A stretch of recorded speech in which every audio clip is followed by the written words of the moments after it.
Halo teman-teman, selamat datang di Fraction ID, memberikan edukasi kimia yang bermanfaat yang pastinya ada di dalam kehidupan sehari-hari. Pada kali ini saya akan menjelaskan lanjutan dari yang part pertama tentang teori Heinemer. Yang part kedua ini akan dijelaskan tentang faktor yang mempengaruhi kerapatan elektron. Jadi di sini kita akan tahu bahwa faktor-faktor ini akan mempengaruhi nilai pergeseran kimia pada NMR. Apabila teman-teman belum menonton video pertamanya, teman-teman saya sarankan menonton video pertama dahulu. Baik, saya akan jelaskan part keduanya. Kerapatan elektron di sekeliling proton dipengaruhi oleh berbagai faktor antara lain. Pertama itu efek induksi. Berbagai gugus yang bekerja melalui ikatan kimia yang terdapat pada proton yang umumnya disebabkan oleh adanya atom-atom yang bersifat elektronegatif seperti oksigen, nitrogen, dan klor. Proton atau inti atom yang semakin dekat dengan atom elektronegatif, elektron yang mengelilingi proton tersebut menjadi kurang rapat. Jadi semakin dekat proton dengan atom yang memiliki elektronegatif akan semakin berkurang kerapatan elektron dari proton itu, teman-teman. Yang kedua, efek anisotropi suatu ikatan kimia, seperti adanya ikatan kimia yang mengandung gugus alkena atau C-2C, alkuna, C-3C, karbonil, C-2O, dan aromatik. Efek anisotrop ini dapat menghasilkan medan magnet pada daerah proton yang memperkuat atau memperlemah medan magnet yang digunakan. Jadi apabila proton berikatan atau berdekatan dengan ikatan rangkap ini, yang rangkap 2 dan yang karbonil ini, ataupun yang aromatik, akan membuat nilai pergeseran kimianya menjadi tinggi, teman-teman. Untuk yang alkuna, malah nilai pergeseran kimianya ini agak sedikit lebih menurun nilainya, nanti akan lebih dijelaskan lebih detail lagi, teman-teman. Untuk yang alkuna dan alkena ini, di gambar 5.7 ini menunjukkan bahwa hidrogen pada alkena lebih dekat atau terletak pada medan magnet sekunder yang paramagnetik, sedangkan hidrogen pada alkuna justru pada medan magnet sekunder yang diamagnetik. Akibatnya, nilai pergeseran kimia hidrogen pada alkena lebih besar dibandingkan nilai pergeseran kimia hidrogen pada alkuna. Ikatan hidrogen. Pembentukan ikatan hidrogen dari suatu atom hidrogen dari gugus hidroksil dengan gugus karbonil C-2O menyebabkan nilai geseran kimia ke arah medan rendah, menjauhi dari TMS, dan akan muncul pada daerah sekitar 13 ppm. Contohnya terjadi ikatan hidrogen itu misalnya di alkohol yang gugus hidroksil atau di gugus karboksilat. Senyawa ini yang memiliki gugus fungsi tersebut akan bisa membentuk ikatan hidrogen. Nah, hidrogen yang terbentuk ikatan hidrogen ini akan muncul di sekitar 13 ppm untuk yang karboksilat yang C-2OH. Pelarut yang polar akan sedikit berpengaruh terhadap senyawa polar sebab dapat terjadi ikatan hidrogen, terutama pada sampel yang mengandung gugus karboksilat, amina, dan hidroksil. Efek ikatan hidrogen terhadap pelarut dapat dihindari dengan menggunakan pelarut yang kurang polar,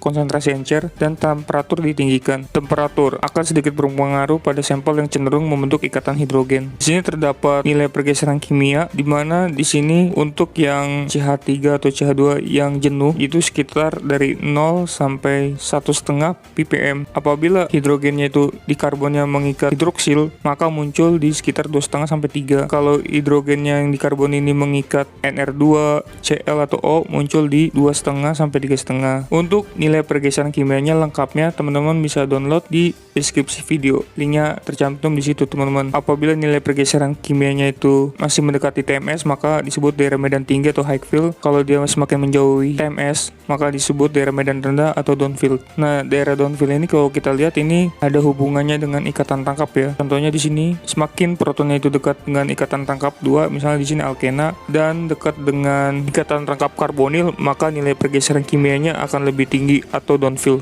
Pergeseran kimia diberi simbol sigma yang menyatakan bilangan untuk menunjukkan sejauh mana resonansi proton digeserkan dari standar atau TMS dengan satuan part per million atau ppm terhadap frekuensi spektrometer yang dipakai. Harga sigma untuk suatu proton akan selalu sama, tak tergantung apakah pengukuran dilakukan pada 60 MHz atau 100 MHz. Ini perlu dicatat ya teman-teman, walaupun pemakaian medan magnetnya berapa ya, misalnya 60 atau 100 MHz, sama aja harga sigma untuk suatu proton. Sebagai contoh, pada 60 MHz pergeseran pergeseran proton-proton dalam metil bromida ini adalah 162 Hz dari trimetilsilan, sedangkan pada 100 MHz pergeserannya adalah 270 Hz. Meskipun demikian, keduanya mempunyai nilai pergeseran yang sama, yaitu 2,7 ppm. Di sini kita bisa lihat hitungannya tadi, di mana pergeseran proton metil bromida adalah 162 Hz pada pengukuran dengan 60 MHz. Kalau kita hitung, hasilnya adalah 2,7 ppm. Kalau menggunakan medan magnet 100 MHz, nilai pergeseran proton-protonnya adalah 270 MHz. Yang dibagi hasilnya sama juga teman-teman, 2,7 ppm. Satuan pergeseran kimia kadang-kadang juga dilaporkan dalam tau.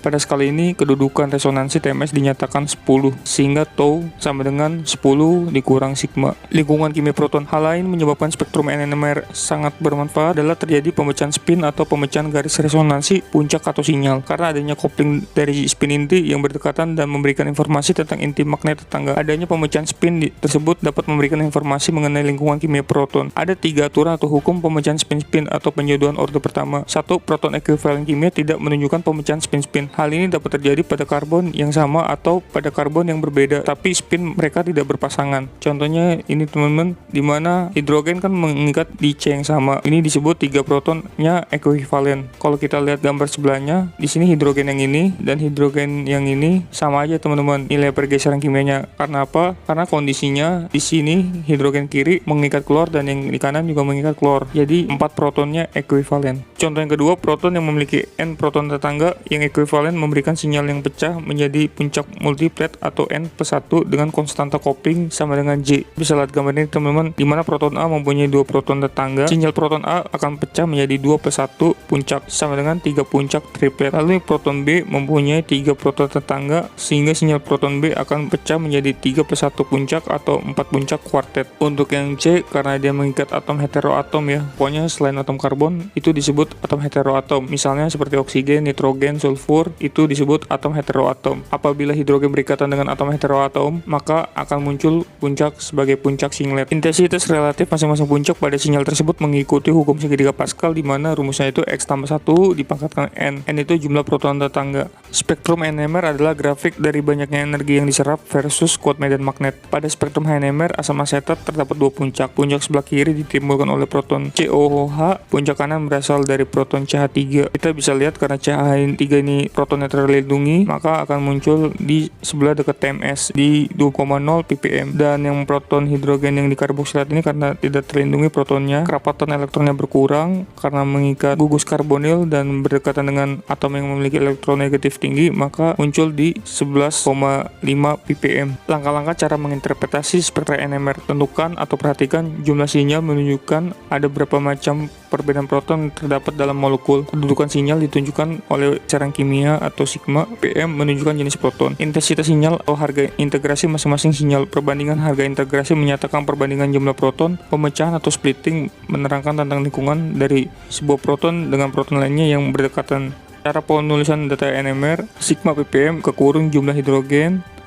M, J dalam satuan Hertz, di mana M itu menyatakan multiplisitas, bisa singlet yang simbolnya S, doublet yang simbolnya D, triplet yang simbolnya T, quartet simbolnya Q, dan multiplet simbolnya M. Untuk soal-soal pembahasannya sudah saya buat teman-teman, mana di situ terdapat contoh yang untuk NMR ada, NMR-nya doang aja ada, dan ada yang elusidasi struktur, di mana penggabungan dari UV, MSIR, NMR dan CNMR. Teman-teman bisa nonton videonya, bisa cek langsung di channel Fraction ID, atau teman-teman bisa klik linknya ada di deskripsi video. Sekian video dari saya tentang teori lengkap nuklir, magnetic resonance atau NMR, atau resonansi magnetik inti atau RMI part kedua. Apabila teman-teman masih ada pertanyaan seputar video ini, teman-teman bisa tulis pertanyaan teman-teman di kolom komentar. Dan apabila video ini sangat bermanfaat, teman-teman bisa klik like dan share ke teman-teman kalian agar teman-teman kalian juga dapat manfaat dari video ini. Sekian dari saya ucapkan terima kasih.